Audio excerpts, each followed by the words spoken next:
I'm gonna do it. I'm gonna do it. It's fight week. It's the prime card. It is insane. KSI versus Tommy Fury. Logan Paul versus Dillon Danis. We got Slim Papi. We got Deen the Great versus Walid Sharks 2. We got Kenny versus AT. We got Swarmz, Ryan Taylor. We got so many fights. So what I'm gonna do is I'm gonna predict. Okay, I am not a boxer.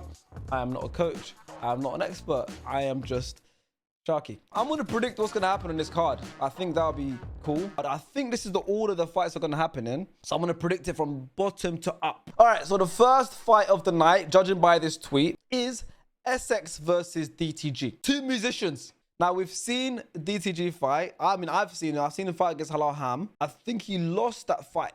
We haven't seen SX fight, though. So this one's going to be a blind prediction. I'm going to predict the DTG win because his first fight, I think he looked impressive for his first fight, for sure. And he fought a more experienced Halal Ham. Halal Ham, everyone knows, is like the journeyman of influencer boxing, you know?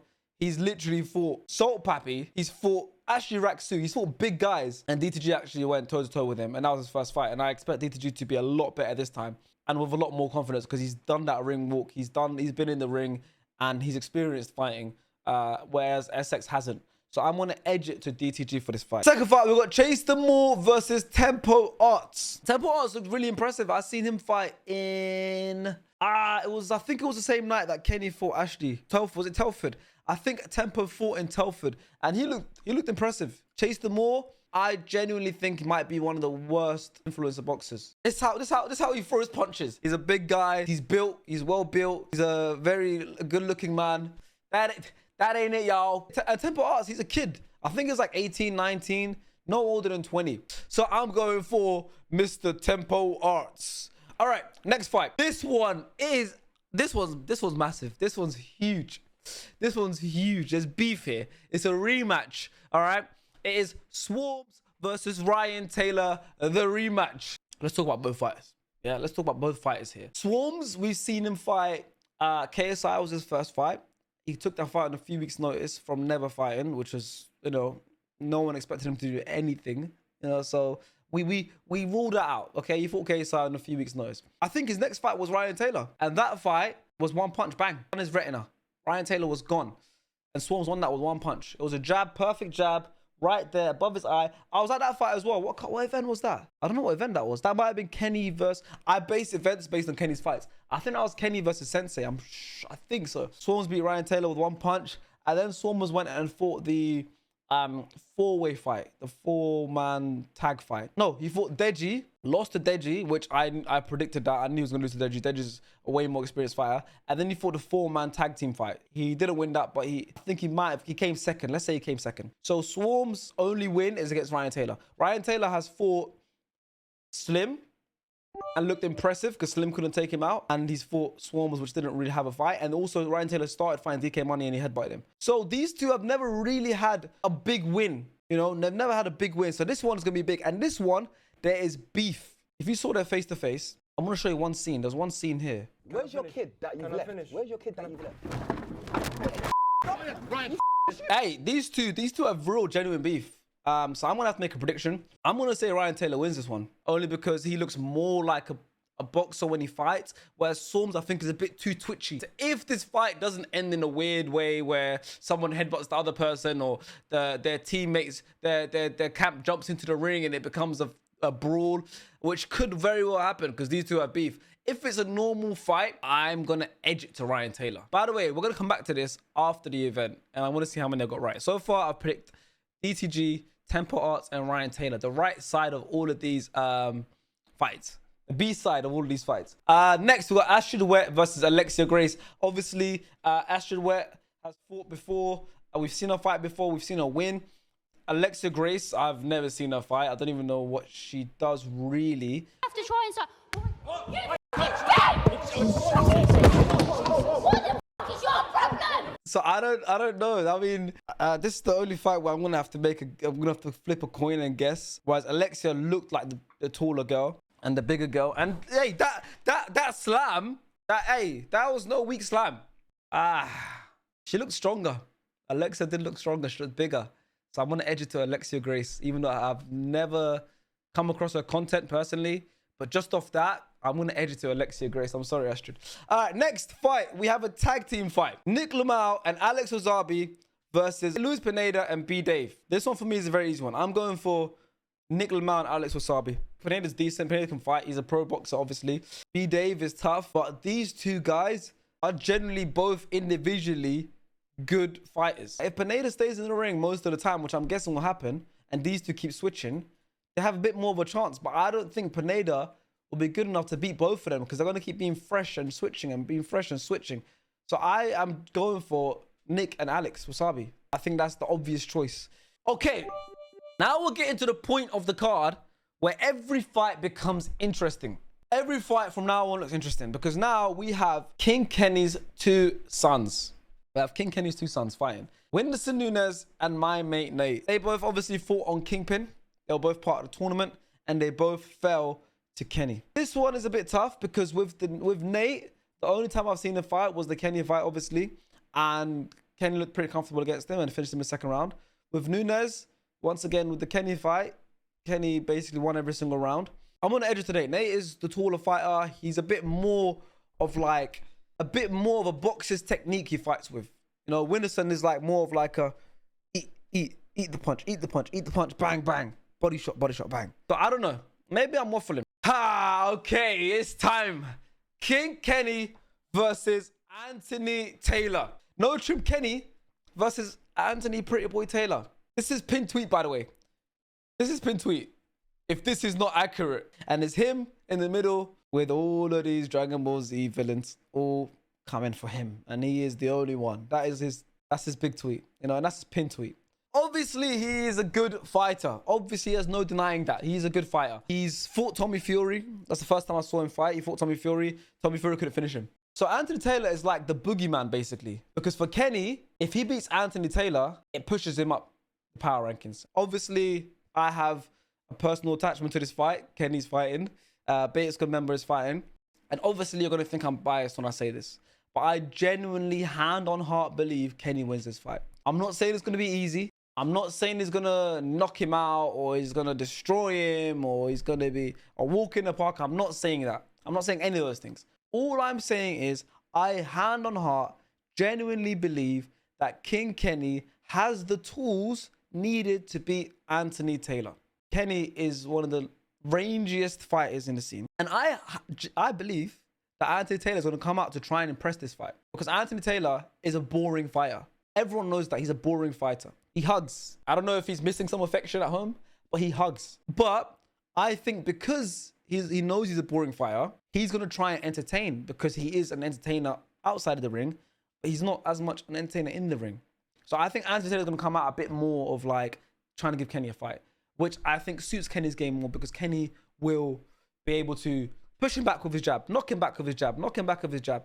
Obviously, Kenny's going to have to maybe get down a bit because the height difference is crazy. But I think Kenny's a bit the bigger puncher. I think Kenny has more in his locker. I think Kenny's shown that he's got power because he's knocked out DK Money, he's knocked out Nate, and he's knocked down Whindersson Nunes, which we all genuinely know that he could have knocked out Whindersson Nunes the round later or in the same round, but Kenny wanted to stay in that ring and give the Brazilians a show.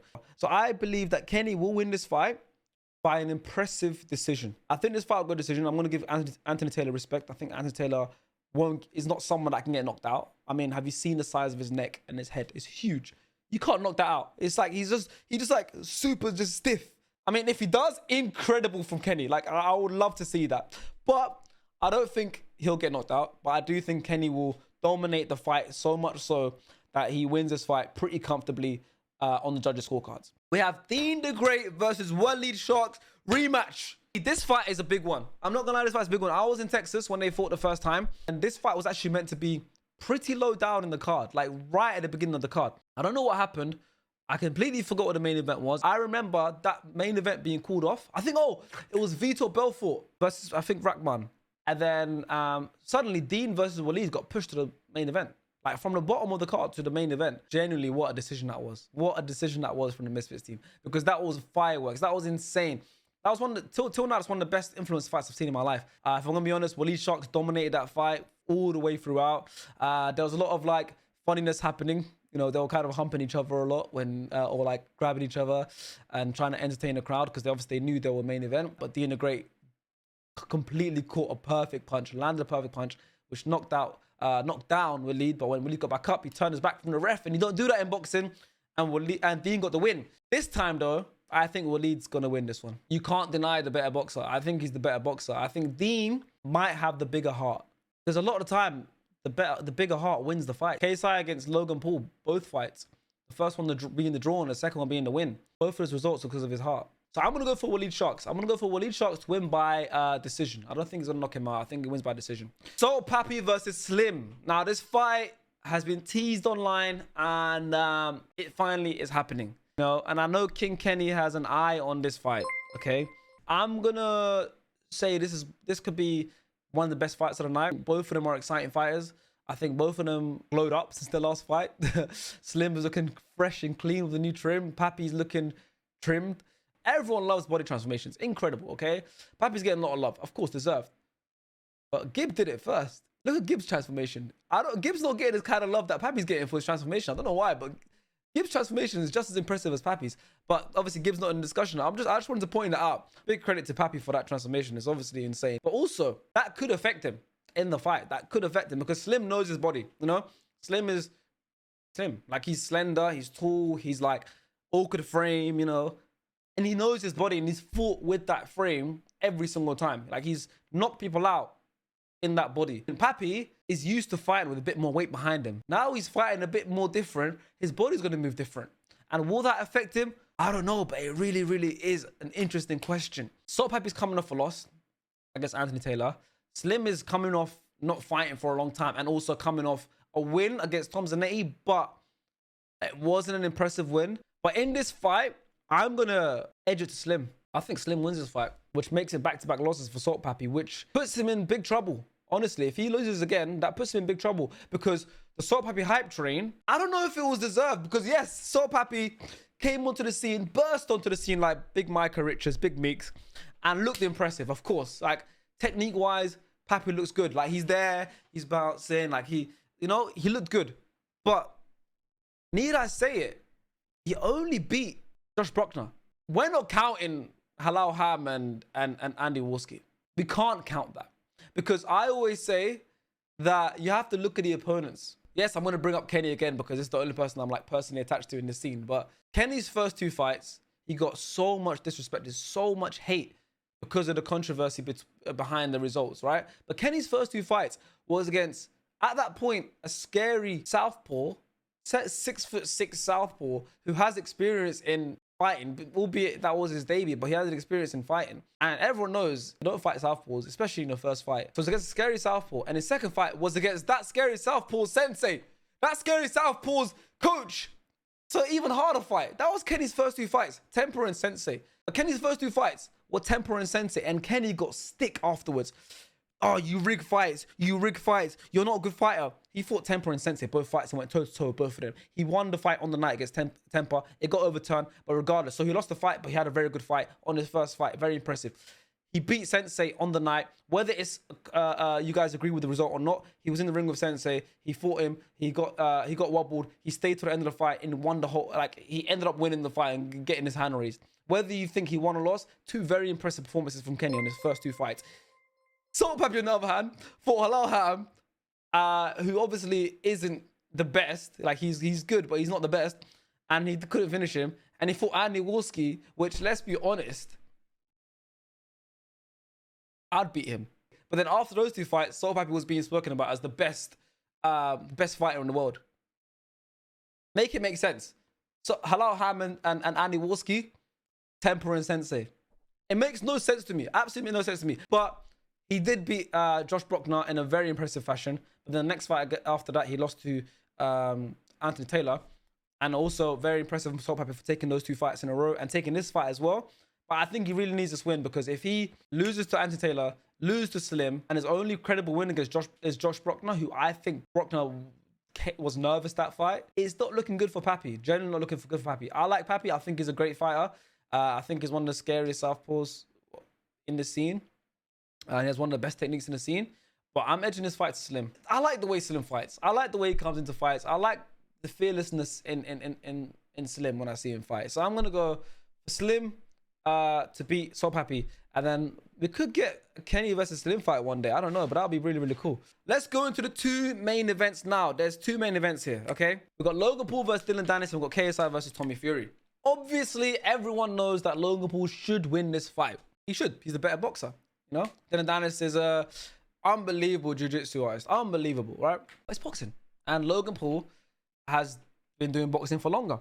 It's not always about who should win.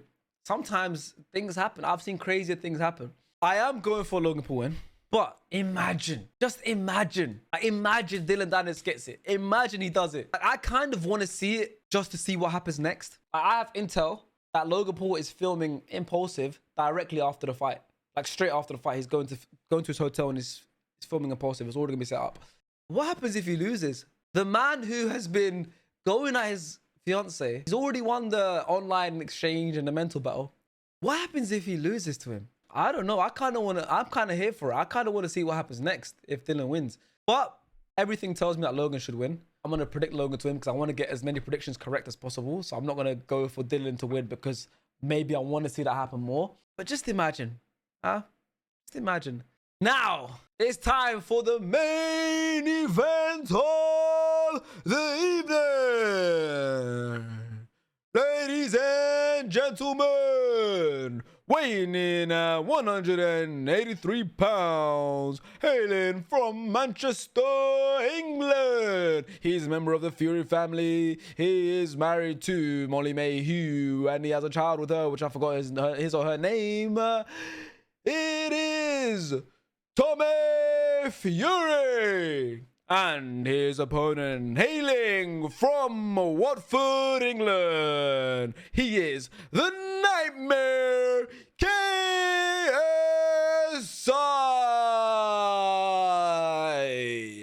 What do you guys think about my announcing? That was off the dome. If I have a script, I should be able to announce a fight. Obviously. Same as what I said with Logan Paul versus Dillon Danis. KSI shouldn't win this fight. Let's be honest. Tommy should win this fight. But once again, it's not about who should win this fight. It's about who will win this fight. And we don't know until the 14th of October. But Tommy should win this fight. And that's not my prediction just yet. I'm just saying he should win this fight. He is a Fury. He is a boxer. He's been boxing his whole life. His dad is John Fury. His brother is Tyson Fury. So he comes from a boxing family and he also is a boxer himself. He went into Love Island as Tommy Fury, the boxer from the Fury family. The man on the other side of the ring, KSI, just a nerdy gamer, chubby kid, loud, weird laugh, glasses, playing FIFA in his attic, you know? How are these two fighting in 2023? How are these two fighting in 2023? You know why? Because the second guy I spoke about, KSI, has one of the biggest hearts. He does it for legacy and he's one of the hardest working people. You have to give him credit. Because yes, he's undefeated. He hasn't lost yet. And he's worked hard for that. And yes, that everyone wants that KSI-Jake Paul fight. And for KSI, he doesn't need to fight Jake Paul. If he beats Tommy Fury, he can retire. If he beats Tommy, he can retire. The problem is, Tommy Fury is no joke. Tommy Fury is no walk in the park. Tommy Fury, even though I don't think he is the best pro, I don't think he'll even ever be a world champion. But I think he's just a bit too good for this space. I think Tommy Fury wins this fight. Because he's the bigger guy. From what I know, correct me if I'm wrong, there is no clause for the rehydration. So even though they're both going to weigh in at 183 or whatever it is on that night, Tommy's going to walk into that fight at about 200 pounds. KSI maybe 190, late 180s. Tommy walk in at 200 pounds. So Tommy will be huge. Like you will see the difference that night. What makes this interesting now is how KSI loses. Jake's already lost to Tommy. So if KSI loses to Tommy in similar fashion, it doesn't change nothing with the KSI-Jake fight. Yeah, we both lost to Tommy Fury. He's a boxer. He's a Fury. Okay. Jake lost by decision. But Jake also got a knockdown. So if KSI loses it in any way worse than Jake lost, Jake now has the upper hand. If KSI gets finished, knocked out, TKO, ref stoppage, towel, whatever, Jake Paul has a leg to stand on. Ha! You got knocked out by Tommy. I knocked him down and I lost by decision. I don't think KSI gets knocked out. I don't think Tommy gets knocked out. I think KSI's best bet to beat Tommy is to knock him out. I don't think that's going to happen. If this fight goes all the way, I can't see KSI dominating Tommy's Fury the whole fight to the point where he wins by decision. So I think if this fight goes to decision, I think Tommy wins. Tommy's the better boxer. He's going to be a more technical boxer. He's going to score the points throughout the fight. So I can't see KSI winning by decision against Tommy Fury. But I also don't see KSI winning by knockout. So now I'm thinking there is no way I can see KSI winning this fight. But I don't see Tommy knocking KSI out. So now there's 2 ways I can see Tommy Fury winning this fight. Because my prediction is Tommy to win. So there's 2 ways I can see Tommy winning, right? One is by decision. By dominating the fight, KSI getting a few good moments, but Tommy seeing the fight out, just like he saw the fight out against Jake Paul, and winning by decision. 2, maybe some sort of TKO. Maybe some sort of point where KSI realizes that he needs to, it's getting towards the late rounds, and Tommy might be up on the cards, and KSI realizes the only way I can win now is via knockout. And KSI is basically a knockout artist, and he is a heavy hitter. So I think maybe KSI might go for it, which could allow Tommy to see some openings and find it. And maybe a ref stoppage comes in. If KSI wins. If KSI wins. Retire. Retire, brother. No more. You don't need to fight anymore. You beat Tommy Fury. You're done. Retire. Tell Jake bye-bye. Retire. So, that is my full predictions. I'm going to go through it once more, and then we're going to look at it when the event finishes, and then let's see how many I get right. I think I did pretty well. My predictions were DTG to win, Tempo Arts to win, Ryan Taylor to win, Alexia Grace to win, NichLMAO and Alex Wassabi to win, my mate Nate to win, King Kenny to win, Walid Sharks to win, Slim to win, Logan Paul to win, and Tommy Fury to win. Those are my final predictions for the Misfits Prime card on Saturday, the 14th of October. I'm not getting paid for this, but I would like to say tune in on The Zone to watch it. I will be there no matter what.